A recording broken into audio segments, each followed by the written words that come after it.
안녕하세요. 반갑습니다. 책 읽는 은하수에 오신 걸 환영합니다. 오늘은 지난 시간에 이어 같은 책 후반부를 들려드리려 합니다. 혈액 오염에 관하여, 그리고 지나치게 마신 물로 인한 수독증 증세와 식욕부진과 발열의 메커니즘, 아침 단식요법, 거의 만병통치약이라 부를 수 있는 생강의 효능에 관하여 읽어드리겠습니다. 오늘도 끝까지 함께 해주세요. 혈액 오염이 만병의 원인이다. 혈액을 더럽히는 주된 원인은 다음과 같다. 1. 과식. 과식하면 30분 후에는 당과 중성지방의 혈중 농도가 올라간다. 그뿐 아니라 상대적으로 소화액이 부족해져 위장에서 충분히 소화되지 못한다. 그 결과 각종 중간 대사물이나 불소화물이 만들어지는데 그것들이 혈액에 흡수되어 혈액을 더럽힌다. 게다가 과식하면 그 많은 음식물을 소화시키기 위해 위장 쪽으로 혈액이 집중된다. 그러면 전신의 세포를 돌아다녀야 하는 혈액의 양이 줄어들 수밖에 없다. 그 결과 각 세포의 신진대사가 저하되고 영양소의 이용, 연소, 배설이 방해를 받으며 혈액에 불순물과 노폐물이 남아 혈액을 오염시킨다. 2. 운동 부족. 남성은 평균 체중의 약 45%, 여성은 약 36%를 근육이 차지한다. 이 근육에서 인체 열량의 40% 이상이 만들어진다. 따라서 운동 부족과 근육 노동 부족은 체온을 떨어뜨려 당과 지방 연소를 방해하고 요산, 유산, 피르빈산 같은 노폐물의 연소 배설을 방해하여 결국 혈액을 더럽게 만들고 만다. 3. 스트레스. 심신에 어떤 부하가 가해지면 부신에서 아드레날린이나 코르티솔이 분비되고 혈관을 수축시켜 혈압과 혈당을 상승시킴으로써 대항하고자 한다. 이것이 스트레스 반응이다. 하지만 그 상태가 장기간 계속되면 콜레스테롤과 중성지방, 적혈구, 혈소판 등이 늘어나서 혈액이 오염되고 림프구가 감소되어 면역력 저하를 초래한다. 4. 냉증. 체온이 1도 떨어지면 면역력은 30% 이상 저하된다. 반대로 평균 체온보다 1도 상승하면 면역력은 5, 6배로 증강된다. 따라서 냉증은 건강과 생명 유지에 큰 적이 아닐 수 없다. 2000년도 더 전에 쓰인 한의학의 원전이라 할 수 있는 상한론은 말 그대로 추위 때문에 생긴 병을 논한다는 뜻이다. 이 책의 맨 처음에 등장하는 약이 계지, 작약, 대추, 생강 등 몸을 따뜻하게 하는 생약으로 만든 감기약 계지탕이다. 계지탕은 면역력을 크게 증강시키는 약이다. 몸이 차가워지면 당연히 혈중 콜레스테롤, 중성지방, 당 등 영양물질의 연소가 어려워져 요산, 유산, 피르빈산 등 노폐물이 제대로 연소 배설되지 않는다.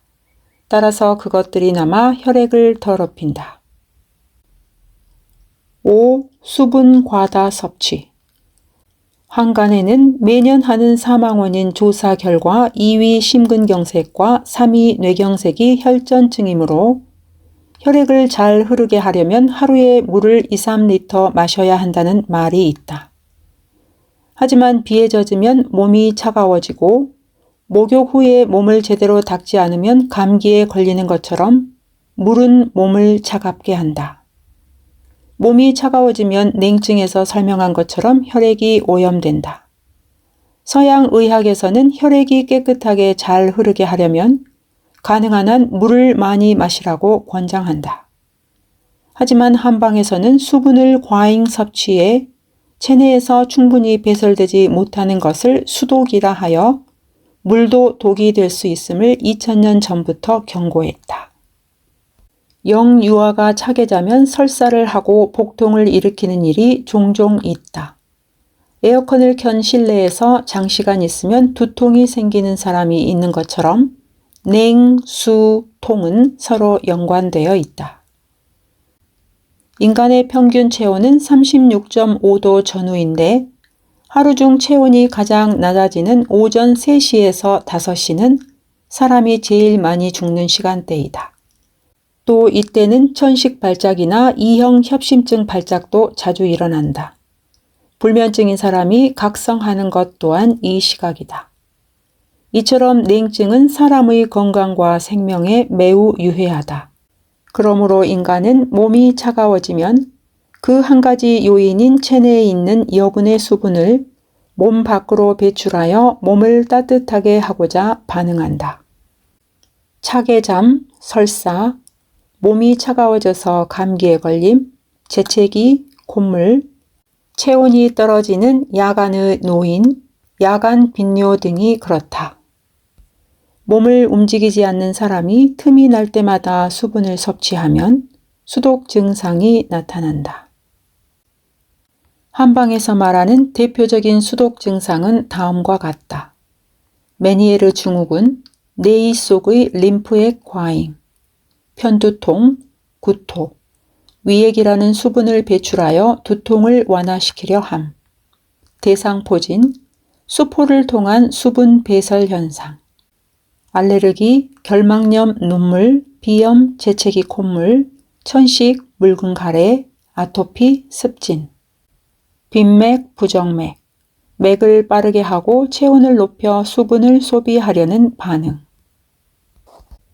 인간을 포함한 동물은 암이나 감기, 폐렴 등의 염증성 질환, 뇌경색이나 심근경색 발작 직후, 통증이 심할 때 등 어느 정도 이상의 병에 걸리거나 상당히 피곤할 때에는 반드시 식욕부진과 발열이라는 두 가지 증상을 나타낸다. 그런데 식욕부진과 발열은 모두 면역력을 높여준다. 공복이 되면 혈중 영양물이 적어지므로 백혈구도 배가 고파 이물을 잘 먹어치운다. 즉 공복 시에 면역력이 상승한다. 그러므로 병에 걸리면 식욕부진이라는 강제적 공복 상태를 만들어 면역력을 증강시키고 병을 고치려는 것이다. 이것이 이른바 자연치유력의 하나이다. 또 체온이 1도 상승하면 면역력이 5, 6배로 높아지는 것은 백혈구의 탐식 처리 능력이 5, 6배로 높아짐을 의미한다. 그래서 병에 걸리면 발열 작용으로 병을 물리치려는 것이다. 병을 낫게 하려는 반응이 식욕부진과 발열이라면 병을 불러오는 근본 원인은 그 반대인 과식과 냉증임을 알 수 있다.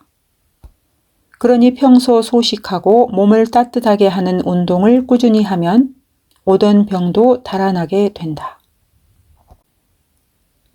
일반적인 현대인의 육체 노동량, 운동량으로 보면 하루 3끼는 너무 많이 먹는 것이다.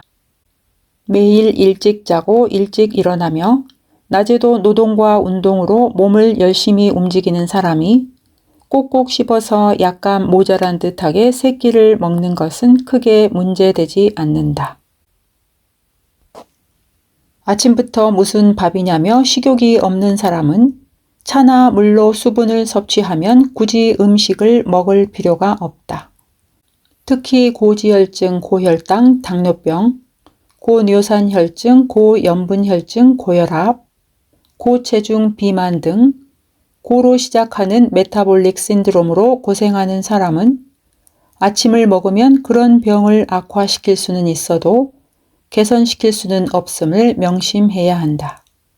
하지만 그런 병을 앓는 사람이라도 아침부터 배가 고프고 무언가 먹고 싶으면 홍차에 흑설탕, 사과주스, 당근 사과주스 등으로 당분과 수분을 보충하면 충분하다. 당분이 든 홍차나 채소 주스를 마시면 몇 분 지나지 않아 혈당이 올라가 공복감이 사라진다. 아침을 걸으면 기운이 없다. 근무 시간을 고려하면 아침을 먹어야 한다. 점심이나 저녁을 거르는 편이 생활의 리듬이나 몸 상태 유지에 좋다는 분들은 물론 본인이 몸 상태가 가장 좋다고 느끼는 소식 건강법을 실천하면 된다. 이렇게 아침에 고형물을 섭취하지 않고 채소 주스나 생강 홍차로 수분과 당분, 비타민, 미네랄을 보충했다면 점심에는 국수를 먹는 것이 좋다. 국수가 실증나면 재료가 많이 들어간 우동이나 피자, 파스타를 먹어도 된다. 이렇게 아침, 점심을 해결했다면 저녁에는 알코올을 포함해 뭐든지 먹어도 된다는 것이 이시하라 기본식이다. 다음은 다발성 골수종이라는 희귀한 병을 앓는 환자가 힘든 일을 하면서 저녁 굶기, 현미, 당근 사과 주스로 5년 이상 증상을 안정시킨 예이다. K는 1989년경부터 건강검진에서 고감마 글로불린 혈증이라는 지적을 받았는데 딱히 이렇다 할 자각 증상이 없었기에 방치했다. 그런데 1995년에 빈혈 증상이 있어 대학병원에서 검진을 받으니 빈혈, 백혈구 감소, 비정상적으로 높은 이무노글로불린 수치, 벤스 존스 단백뇨 증상 등이 보인다며 다발성 골수종, 뼈에 문제가 생겨 면역력이 떨어지는 골수암 진단을 내렸다. 조금 더 악화되면 항암제를 처방한다는 주치의 말을 듣고 내 클리닉을 찾아왔다. 다발성 골수종은 매우 드문 병이라 제 클리닉에서도 아직 자연요법을 시도한 사람은 없습니다. 하지만 어떤 병이라도 면역력을 올리면 치유 능력도 좋아지니 일단 건강을 증진하기 위해 아침에는 당근 서가 주스를 마시고 점심과 저녁에는 현미식을 해보십시오라고 조언했다. 얼마 지나 K에게서 전화가 걸려왔다. 매일 밤 늦게까지 일을 하니 집에 가면 9시가 넘는 날이 많습니다. 그 시간에 저녁을 먹으면 몸이 안 좋아지니 아침은 현미, 채식, 어패류, 점심은 아침과 같은 메뉴를 도시락으로 먹고 저녁에는 당근 사과 주스를 2-3잔 마시는 식으로 해도 될까요? 라고 물었다. 그래서 본인이 실천해보고 몸이 가장 개운하고 좋은 방법이 적합한 것이니 그대로 하라고 했다. 그 후 대학병원에는 1-2개월에 1회, 내 클리닉에는 1년에 2번 검진하러 왔는데 다발성 골수종은 악화되는 기미가 전혀 없었으며 매우 건강해 보였다. 2005년 9월 진찰할 때는 대학병원 의사에게 다발성 골수종은 진단을 받고 5년 안에 사망하는 분이 많은데 환자분은 특별한 경우입니다. 라는 이야기를 들었다고 한다. 생강의 효능. 생강은 150종 정도의 의료용 한방약 가운데 75%에 들어가는 생강 없이는 한약도 없다는 말까지 있을 만큼 효능이 매우 뛰어나다. 한방의 원전이라 할 수 있는 상한론을 보면 생강은 몸을 따뜻하게 하고 혈액 흐름을 돕고 모든 장기 활동을 활성화하며 몸속에 있는 여분의 액체를 제거하고 구풍을 촉진하며 가스 배출, 소화를 돕는다고 적혀 있다. 명나라 시대에 쓰인 한의학서 본초 강목에는 생강을 두고 100가지 병을 방어하는 음식이라고 표현했다. 공자도 매일 생강으로 만든 반찬을 먹었다고 한다. 피타고라스도 생강을 소화제나 구풍제, 즉 창자에 차 있는 가스를 배출시키는 약으로 사용했다고 한다. 최근 생강의 놀라운 효능이 잇따라 발견되고 있는데 예를 들면 다음과 같다. 혈관을 확장시켜 혈액 흐름을 도우며 혈압을 낮춘다. 혈소판의 응집력을 약화시켜 혈전을 예방한다. 체온을 높이고 백혈구의 힘을 강화시켜 면역력을 증강시킨다. 발한, 해열, 거염, 진해작용을 발휘한다. 배뇨를 촉진하여 부종이 생기거나 물살이 찌는 체질을 개선한다. 뇌의 혈류를 좋게 하여 우울한 기분을 없앤다. 타액, 위액, 췌액, 담즙, 장액 분비를 촉진해 소화를 돕는다. 식중독균이나 장내 유해균을 살균한다. 부신 수질로부터 아드레날린 분비를 촉진해 기분을 좋게 한다. 혈중 콜레스테롤 수치를 떨어뜨린다. 생강은 이렇게 효능이 다양하다. 기상 직후 아침에는 뇌를 비롯해 체내 장기들이 잠에서 완전히 깨지 못하고 체온도 낮기 때문에 기분이 우울하기 쉽다. 이럴 때 생강 홍차로 몸을 데우고 당분을 섭취하면 생강의 심신부활 작용으로 기운이 나서 하루를 힘차게 시작할 수 있다. 생강 홍차를 아침 식사 대신 한두 잔 마시면 좋다. 생강이 조금 자극적이라면 흑설탕이나 꿀을 타서 마시면 덜하다. 생강은 간 것을 그대로 넣어도 되고 즙을 넣어도 좋다. 병에 걸렸다면 당근 사과 주스를 매일 마셔라. 내가 1979년에 공부한 스위스 벤너 병원은 전 세계에서 모인 난치병, 희귀병 환자들을 식사요법을 중심으로 하는 자연요법으로 치료하는 것으로 유명하다. 식사요법 중에서도 특히 중점을 둔 것이 당근 2개와 사과 1개로 만든 주스를 2-3잔 마시는 주스요법이었다. 당시 병원장인 의학 박사 리히타 브라시 선생에게 어째서 당근 사과 주스가 그런 효능을 보이는 겁니까? 하고 물으니 인간의 몸에 필요한 비타민, 미네랄을 모두 포함하고 있기 때문입니다. 라고 대답했다. 당근에는 만병의 근원이라는 활성산소를 제거하는 베타카로틴이 다량 함유되어 있다. 마찬가지로 함유 성분인 호박산 칼륨염에는 혈압을 낮추는 작용과 체내에 쌓인 유해한 수은을 배설하는 작용이 있다. 또 사과에는 비타민류, 동화되기 쉬운 당류, 각종 효소, 유기산, 다양한 미네랄이 골고루 들어있으며 혈중 콜레스테롤 농도를 낮춰주는 펙틴, 장내의 좋은 균을 늘려주는 올리고당, 활성산소를 제거하는 폴리페놀 등이 있어 매일 사과를 하나씩 먹으면 의사를 볼 일이 없다고 할 만큼 효능이 많다. 따라서 수많은 문명병을 예방하고 치료하는데 당근 사과 주스는 탁월한 효과를 발휘한다. 근육 운동으로 체온을 높여라. 체온의 40% 이상은 근육세포에서 생산되며 체온 상승은 면역력 증강이므로 근육 운동이 상당히 중요하다. 모든 근육의 75%는 허리 아래에 있으므로 상반신보다는 하반신 운동을 꾸준히 하는 것이 체열 생산에 효과적이다. 따라서 걷기가 근육 운동의 기본이다.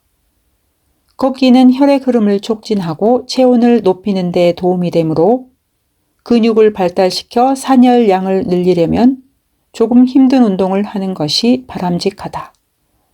이때 강력히 추천하는 상반신 운동은 팔굽혀펴기, 하반신 운동은 스쿼트나 다리 들어 올리기이다. 근육을 단련하면 근육의 수축과 이완으로 근육 내의 혈관이 수축과 확장을 반복해 혈액의 흐름을 도와 고혈압과 심장병을 예방 개선한다. 근육을 움직이면 뼈의 혈행도 좋아져 골다공증 예방과 개선에 도움이 된다. 근육을 움직이면 뇌의 기억 중추인 해마의 혈행이 좋아져 기억력 증강, 치매 예방에 효과적이다. 근육을 움직이면 근육세포에서 남성 호르몬 생산 분비가 늘어나 체온이 상승하여 자신감이 생기고 우울증이 개선된다. 체중의 45%를 차지하는 인체 최대 기관인 근육을 자극하지 않거나 움직이지 않는다면 건강은 영원히 꿈으로 남을 수밖에 없다. 뇌와 장은 긴밀하게 연관되어 있다. 이렇게 보면 스트레스로 위에 문제가 생기거나 과식으로 위를 망가뜨렸을 때 기분이 나빠지는 것도 이해된다. 배를 따뜻하게 하여 식물의 뿌리에 해당하는 위장을 따뜻하게 하면 음식물의 소화 흡수를 촉진하여 영양 효율을 높여준다. 그러므로 하루 종일 사시사철 복대를 하여 배를 따뜻하게 하면 영양 상태도 좋아지고 정신을 안정시켜 면역력을 높이는 데 매우 중요하다. 50년 전의 체온에 비하면 평균 체온이 1도쯤 내려갔다. 현대인의 체온 저하 원인으로는 다음을 들 수 있다. 1. 교통수단 발달, 청소기와 세탁기 등 전자제품 보급으로 인체 최대의 산열 장기인 근육을 거의 사용하지 않게 됨. 2. 젊은 층을 중심으로 입욕하지 않고 샤워만 하는 경향이 늘어남. 3. 몸을 따뜻하게 하는 작용이 강한 염분을 나쁘게 보고 대폭 줄인 저염식이 전국에 확산됨. 4. 혈액을 깨끗하게 한다며 억지로 수분을 과도하게 섭취함. 5. 음식물을 건강하게 섭취하는 것의 기본은 신토불이다. 즉, 지금 살고 있는 땅에서 나는 것을 먹어야 하는데 우리가 먹는 음식은 대부분 외국에서 수입하며 그 중에는 몸을 차갑게 하는 음식도 적지 않다. 냉증인 사람이 몸을 차게 하는 음식을 먹고 싶으면 소금을 곁들이거나 열을 가해 먹으면 된다. 그러면 색도 진해지고 몸을 따뜻하게 하는 음식으로 바뀐다. 토마토, 오이, 수박에 소금을 뿌리면 맛이 있는 것도 이러한 이유 때문이다. 음식은 본능에 따라 먹어라. 더울 때는 몸을 차게 하는 맥주, 날채소, 새콤한 것, 수박 등이 맛있게 느껴지며 추울 때는 몸을 따뜻하게 하는 된장국이나 전골 등이 맛있는 법이다. 공복에는 무슨 음식을 먹어도 영양분으로 작용하기 때문에 시장이 반찬이라는 말이 딱 맞는다. 따라서 음식은 본능에 따라 편식해도 상관없다. 냉증이 있는 사람이나 추운 지역에 사는 사람이 염분이 많은 음식을 즐기는 것은 소금이 몸을 따뜻하게 하기 때문이다. 그러므로 소금을 나쁘다고 여기는 것은 정말 이상한 논리다. 전에는 광부들이 땀을 너무 많이 흘린 나머지 염분 부족 상태에 빠져 경련을 일으키다 사망하는 일이 많았기 때문에 지금 광부들은 소금을 먹으며 일하는 것이 습관이 되어 있다. 미국에서 20만 7,797명의 생활 실태를 조사한 결과 미국 사람들의 하루 식염 섭취량이 적은 사람은 2-3g 이하, 많은 사람은 13g 이상이었다. 염분 섭취량에 따라 4그룹으로 나누어 조사했더니 염분 섭취량이 적은 그룹이 가장 단명했고 섭취량이 많은 그룹이 가장 장수했으며 뇌졸중이나 심장병 등의 질환도 적었다고 한다. 이 연구를 한 알더만 박사의 논문은 세계에서 가장 권위 있는 영국의 의학지 랜싯에 1998년에 게재되었다. 여기에서 알더만 박사는 소금이 몸에 나쁘다고들 하는데 그렇다면 어째서 세계에서 염분 섭취량이 가장 많은 일본인이 가장 오래 살까라며 비판했다. 여기까지 하고 오늘의 낭독을 마치겠습니다. 정말 유용한 의외의 건강 상식들이 참 많은 책이었습니다. 잘 참조하셔서 여러분의 건강한 삶에 큰 도움이 되었으면 합니다. 감사합니다.